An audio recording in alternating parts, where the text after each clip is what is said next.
Hello again. Welcome to another edition of CropLife Retail Week. Paul Schrimpf here with Eric Sfiligoj. Our last edition for 2019. Is it actually. really? It will be, yes. Oh, okay. Well, the news is still trickling in.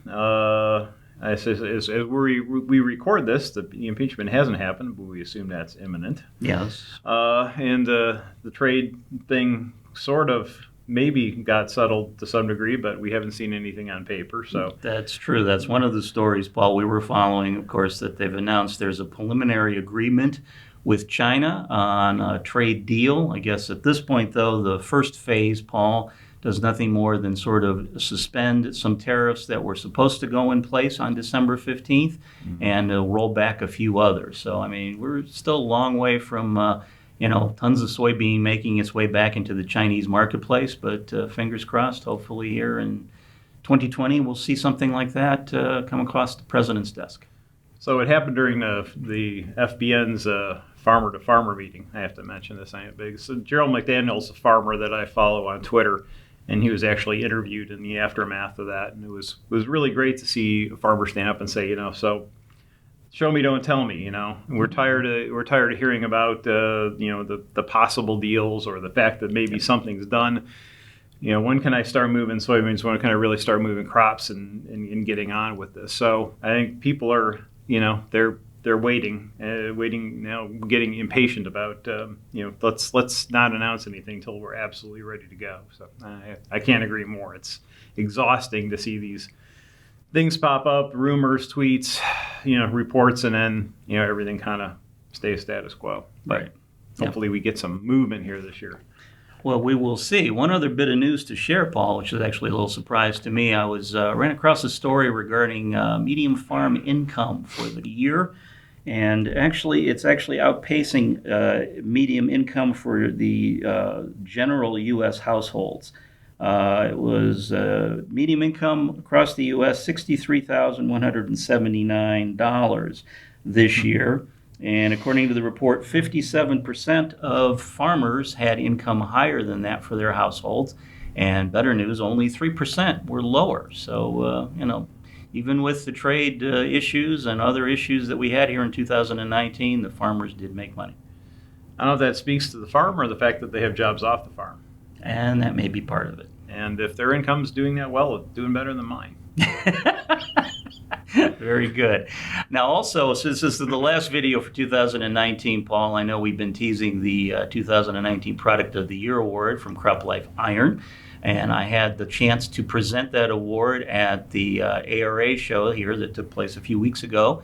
And here's a video of Dave Webster from AGCO accepting the award. Hello, I'm Eric Sfiligoj, CropLife Iron Magazine, here at the 2019 ARA show in New Orleans with AGCO and Dave Webster presenting the Product of the Year Award to AGCO for the Air Max system. Dave, congratulations on AGCO winning the 2019 CropLife Product of the Year. All right, Paul, thank you. Thank you very much, Eric. Appreciate it. We're very excited and to win this award this year, and we know our dealers are excited, and it's been a great product and just started hitting the field here with our factory shipments in the last month. So it's been awesome. Tell us about some of the features that make the Air Max system so special. On this new Air Max that goes on the Road Gator, we've got a couple things that are pretty significant, and one is turn compensation. So kind of the first time for an air machine. So now when we go around corners, we will change the rate between the right and left moving. And we also changed the drive system, so where we're using low-speed, high-torque motors to drive the chain. So our rate capabilities, how we can apply a variable prescription map, are much more accurate than we were able to do in the industry. Well, on behalf of CropLife Iron Magazine and its readers, we congratulate AGCO on winning this award. Thank you. So that's what Dave had to say at the ARA show. Again, congratulations to AGCO for their Air Max system winning the Product of the Year from the CropLife Iron readers. So want to mention I've been very distracted the last couple of weeks, and probably will be through the middle of January as we make final preparations for the Precision Ag Vision Conference. Attendance continues to increase for that. It was a tough year in 19, but I think people see a lot of promise in 2020.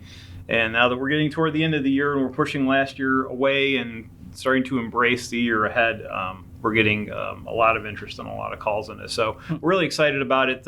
We've got Kevin Freiberg, who's just going to be a terrific keynote speaker, kicking this off. We have a wine tour to lead off as a tour in advance of the conference, and really 2 days of really outstanding speakers.